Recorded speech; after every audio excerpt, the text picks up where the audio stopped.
Hey everyone, welcome back to the channel. Join me as I dive deep into the world of personal finance and challenge myself to master the basics in just 1 week. Sounds intense, right? But here's the thing, personal finance isn't just about numbers, it's about freedom, security, and building the kind of future you want. So, what exactly is personal finance? At its core, it's about managing your money effectively throughout your entire life. Think of it as the roadmap to your financial journey. Whether your goal is to save for a big purchase like a car, pay off lingering debt, or even build long-term wealth, personal finance gives you the tools to get there. And here's the best part, once you understand the basics, you'll feel more in control and less stressed about money. Imagine going to bed at night without worrying about bills. That's what good financial planning can do for you. But let's be honest. Many of us struggle with money management. Overspending is one of the biggest traps. Maybe it's those daily coffees, impulse shopping online, or upgrading to the latest tech gadget you didn't really need. It's easy to get caught up in the moment. Another huge challenge? Savings, or rather, the lack of savings. Studies show that a lot of people don't even have $1,000 set aside for emergencies. That means one car repair or medical bill can throw their entire budget off track. Then, there's financial literacy itself. Words like compound interest, credit utilization, or diversified portfolio can feel overwhelming. And of course, debt, credit card debt, student loans, mortgages, it piles up quickly. Keeping track of it all and making payments on time can feel like a full-time job. So, how do we take back control? Let's break down the 4 key components of personal finance. Budgeting, this is where it all begins. Think of budgeting as telling your money where to go instead of wondering where it went. Whether you use an app like Mint, in-app, you need a budget, or just simple spreadsheet, tracking income and expenses gives you a clear picture. Ask yourself, am I spending more than I earn? What can I cut back on? 2. Saving, the golden rule here is pay yourself first. Aim to save at least 10 to 20% of your income every month. Build an emergency fund with 3 to 6 months of living expenses so that unexpected situations don't derail your finances. Even small amounts add up over time. Remember, consistency beats perfection. 3. Investing, this is where your money starts working for you. But investing isn't about getting rich overnight, it's about long-term growth.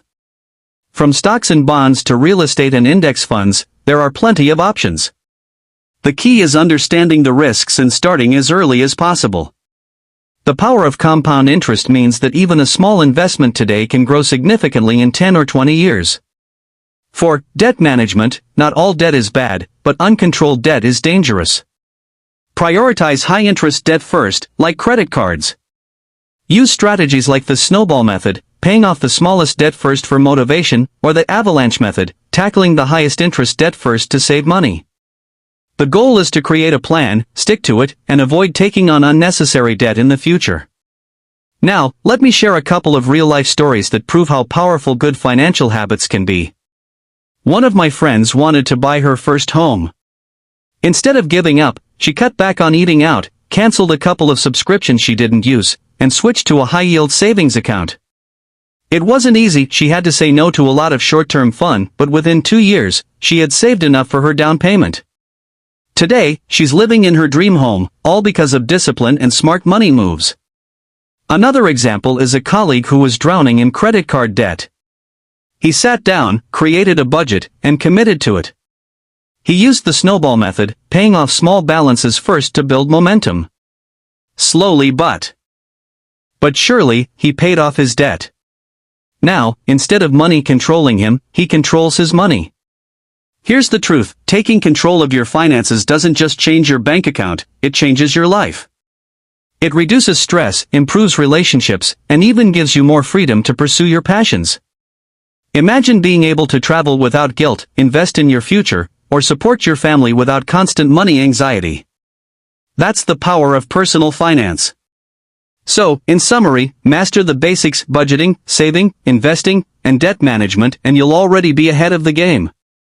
The best time to start was yesterday, but the second best time is right now.